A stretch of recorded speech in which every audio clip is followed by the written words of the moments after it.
तो हम इनफर्टिलिटी या बांझपन कब कहते हैं इसका किसी कपल को?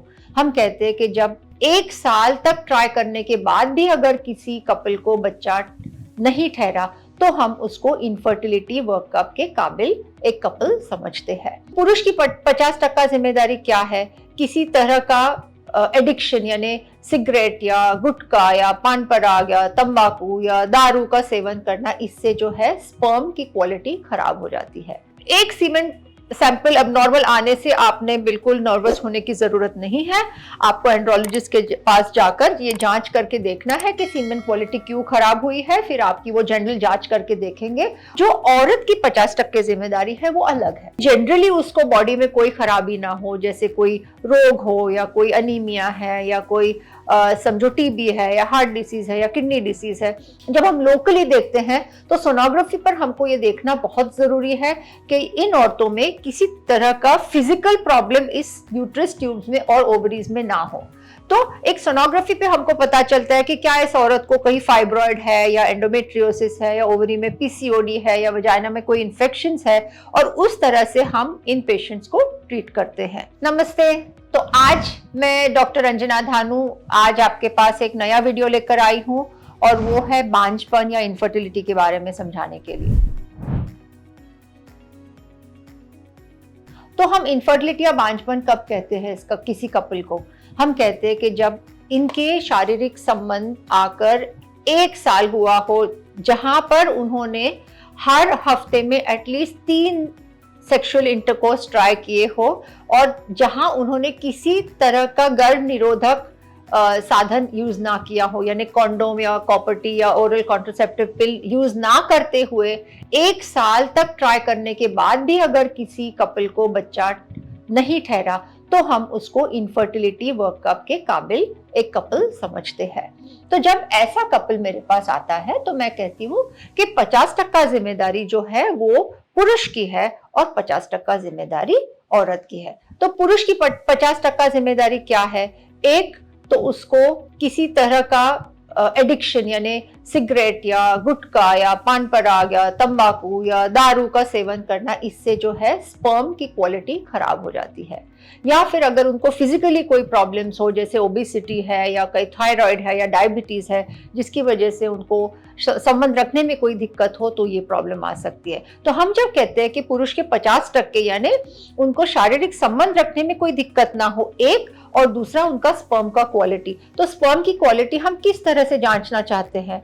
तो हम उनको कहते हैं कि 4 दिन संबंध ना रखते हुए आपने लेबोरेटरी में जाकर आपका सीमेन वहां पर मैस्टरबेशन से देना है। ये नहीं कि आप घर से सीमेन एक डब्बी में लेकर जाओ और वहां चेकिंग के लिए दो, क्योंकि हीट या ठंड से अगर ज्यादा टाइम लग जाता है तो सीमेन की क्वालिटी बिगड़ सकती है। तो इसलिए हम कहते हैं कि आप लैब में जाकर 4 दिन का एब्स्टिनेंस रखकर अगर आप ये चेक कराते हो तो ये बहुत मुनासिब है। एक सीमेन सैंपल अबनॉर्मल आने से आपने बिल्कुल नर्वस होने की जरूरत नहीं है। आपको एंड्रोलॉजिस्ट के पास जाकर ये जांच करके देखना है कि सीमेन क्वालिटी क्यों खराब हुई है, फिर आपकी वो जनरल जांच करके देखेंगे, और अगर आपको लोकली कोई तकलीफ है तो वो आपको उस हिसाब से आपको बताएंगे। अगर आपका स्पर्म का काउंट लो है तो आपको कुछ दवाइयां दी जाएगी, और अगर आपको और कोई तकलीफ है, जैसे संबंध रखने में कोई दिक्कत है, तो उसके लिए भी आपको एडवाइस दिया जाएगा। तो इस तरह से हम कहते हैं कि आदमी की जो या पुरुष की जो 50% जिम्मेदारी है, ये इस तरह से हम इनको सॉल्व कर सकते हैं। अब जो औरत की 50% जिम्मेदारी है वो अलग है।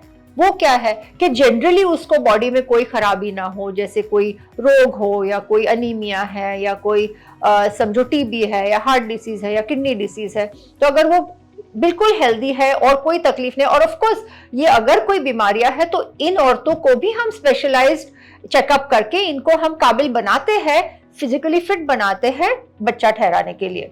जब हम लोकली देखते हैं तो सोनोग्राफी पर हमको ये देखना बहुत जरूरी है कि इन औरतों में किसी तरह का फिजिकल प्रॉब्लम इस यूट्रस ट्यूब्स में और ओवरीज में ना हो।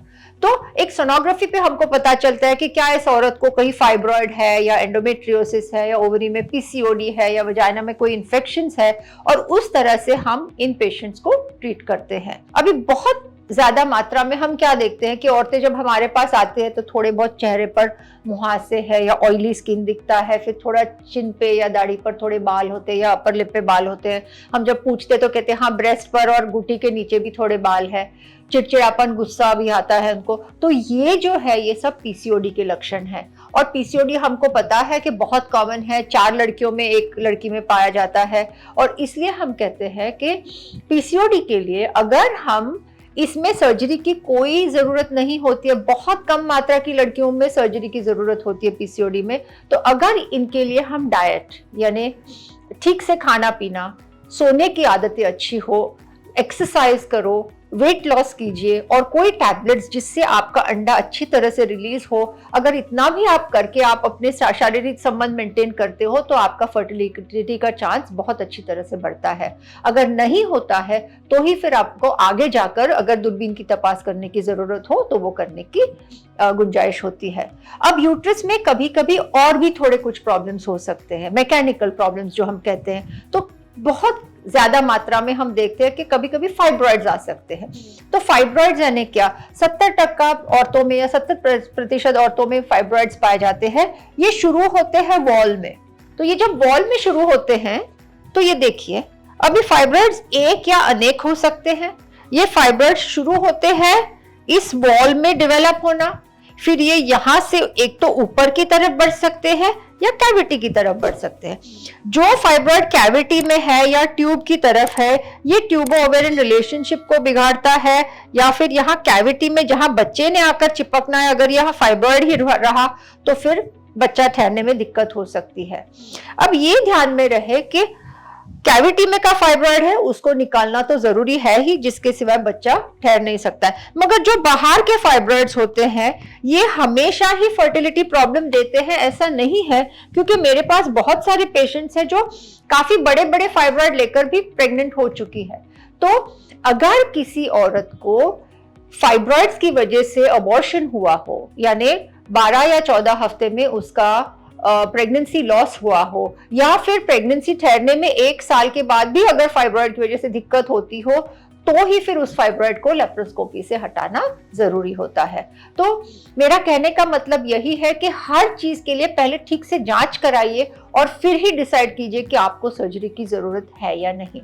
अब एक और बात है और वो है एंडोमेट्रियोसिस या ओवेरियन सिस्ट। अब मेरे जैसे जैसे वीडियोस आते रहेंगे मैं हर चीज के बारे में आपको डिटेल वीडियोस देने वाली हूँ, मगर आज का मेरा जनरल वर्कअप जो है बांझपन के बारे में बताने का है। इसके लिए मैं अभी आपको थोड़ा बहुत एंडोमेट्रियोसिस के बारे में बताना चाहती हूँ। और एंडोमेट्रियोसिस ऐसा रोग है कि जहां पर ये यूट्रस की जो पिंक लाइनिंग है, ये लाइनिंग जब यूट्रस के बाहर पाई जाती है, यानी ओवरीज पर या यूट्रस के पीछे पाई जाती है, तो इससे जो है ट्यूबो ओवेरियन रिलेशनशिप यानी ट्यूब और ओवरी का जो नाता है ये बिगड़ जाता है, और जिसकी वजह से पेशेंट को प्रेग्नेंट रहने में दिक्कत हो सकती है।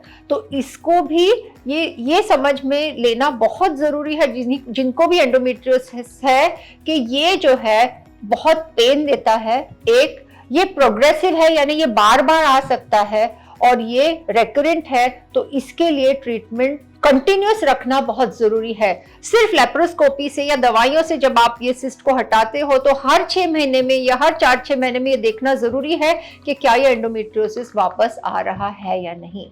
एंडोमेट्रियोसिस की ही एक और वैरायटी है, उसको एडिनोमायोसिस कहा जाता है, जो बहुत पेनफुल कंडीशन होती है गायनेक में। और वो क्या है कि ये जो पिंक लाइनिंग है ये मसल वॉल में बढ़ने लगती है। तो जैसे बाहर ब्लीडिंग होता है वैसे मसल वॉल के अंदर ब्लीडिंग होने की वजह से ये यूट्रस जो है इसका मोटापा बढ़ने लगता है। ये मोटापा बढ़ने की वजह से बच्चा यहाँ ठहरने में दिक्कत, इम्प्लांटेशन डिफेक्ट यानी बच्चा यहाँ चिपकने में डिफेक्ट हो सकता है, या कभी कभी पोस्टीरियर एडिनोमायोसिस यानी पोस्टीरियरली एक एडिनोमायोमा या मास ऐसा बन जाता है जो बहुत पेनफुल होता है। और औरतें कहती है कि डॉक्टर मुझे इतना पेन होता है कि जैसे मुझे कोई पेट में छुरी भौंक रहा है। तो अगर ये सब समस्याएं हैं तो आपको आपके गायनेकोलॉजिस्ट के पास जाकर ऐसे इलाज करवाने हैं जो टैबलेट से और फर्टिलिटी एनहांसिंग सर्जरी से इसको अपने नॉर्मल आर्किटेक्चर पर लेकर आता है, नॉर्मल मरम्मत पर लेकर आता है, और फिर ही आप कंसीव कर सकते हो। अब आज का प्रॉब्लम क्या है, लड़कियों को शादी लेट करनी है, शादी हो तो बच्चे करना डिलेड करना है, मगर ये सोचिए कि एक पुरुष 100 साल की उम्र में भी बच्चा पैदा कर सकता है और उसमें कोई खराबी नहीं आ सकती है, मगर एक लड़की को जब पीरियड शुरू हो जाते 13वें साल से 45 साल तक, तो ये इसका स्पैन शुरू हो जाता है। और हम कहते हैं कि बच्चा ठहराने का आइडियल एज होता है 25 से लेकर आइडियली 30-32 साल तक। उसके बाद में जो है प्रॉब्लम शुरू होती है, और वो क्या प्रॉब्लम्स है? एक तो अंडे की क्वालिटी और अंडे का नंबर बिगड़ना शुरू होता है।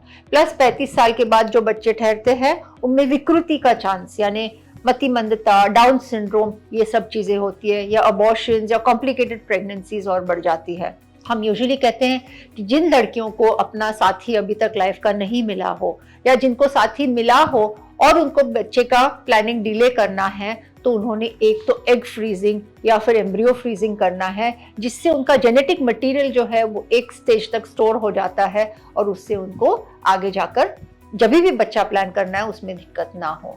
तो आज मैंने आपको छोटी छोटी चीजें थोड़ी बहुत इनफर्टिलिटी के बारे में बताई है, और आगे जाकर हम हर एक समस्या का डिटेल में हल कैसे निकालना है ये मैं बताने वाली हूँ।